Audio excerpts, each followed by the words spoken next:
Air of some type. For more than a quarter century, Margie Ison has been a part of Knoxville television and has had an impact on this community like no other television personality. Just like people. Now, Margie is stepping down, leaving behind a lot of memories. Join us now as we relive some of those memories, some of those Margie moments, as friends say farewell, a tribute to Margie.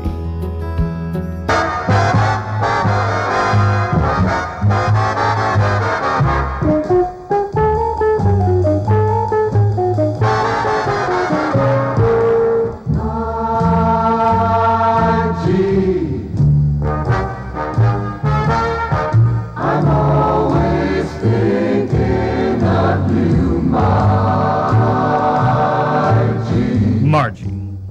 You knew her last name was Ison, but Margie was enough.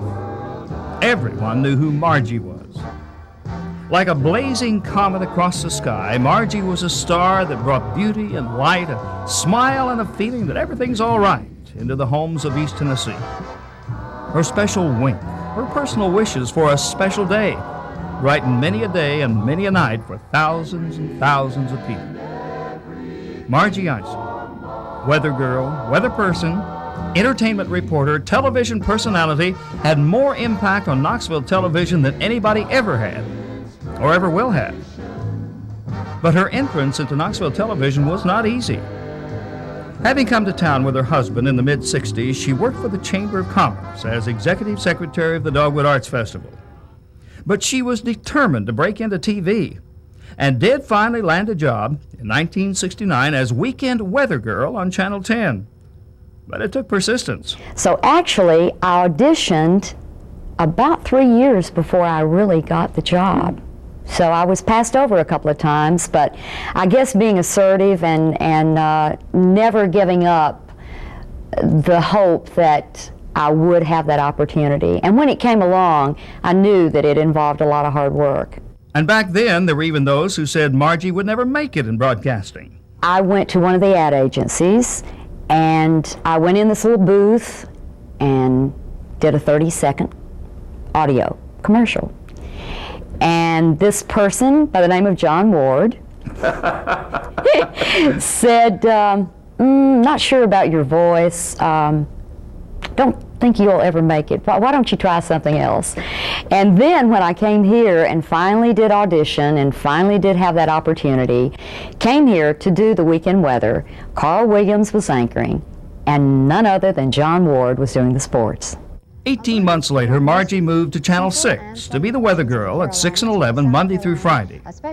And for 3 years on her daily program Ladies' Day with Margie, she showed off another of her many talents, her singing ability. There, I've said it again, I've said it, what more can I say? Margie had been singing for years. It was when she was vocalist with her high school orchestra that she first met her husband, Jim. I guess that's one reason that Jim's been so supportive of my career. I was performing when we first met. So I guess in a sense he knew that he would have to share me in that sense, because I kind of like the limelight.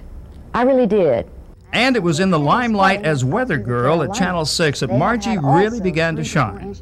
People were attracted to her perky enthusiasm, her attention to individual viewers, and the ratings began to soar. As Channel 10 management watched their ratings dip, they realized the difference was Margie. They approached her with an offer, and Margie was ready to, as she put it, come back home to Channel 10. It's still clear in 38 at Asheville. In late April 1979, she rejoined WBIR. The May ratings showed Channel 10 nearly even. After the next major rating period in November, the headlines told the story. Channel 10 was once again the dominant news station in Knoxville, and Margie was the reason. But she remains modest about that dramatic viewer switch. And that made me feel great. But you know, anything is a team effort. And yes, it made me feel great that viewers liked me enough to make a change with me. But viewers have to like you well enough to stay with you too. And I couldn't have done it without you, Bill, and the other wonderful people here. But you had to get them in the tent, Margie. And you got them in the tent. There was something very special about it. Did you know what it was? What is the Margie Ison charisma that attracted people? What is it? I'm a people person. I really care about the people. Margie, I'll never forget walking into Channel 10 for the first time 13 years ago and meeting this woman who had the bluest eyes I had ever seen and a smile that could light up the entire Southeast. Little did I know at the time that we would not only become colleagues on the anchor desk, but also dear friends who could share everything from laughter to tears. You're the best and deserve the best. Go well, my friend.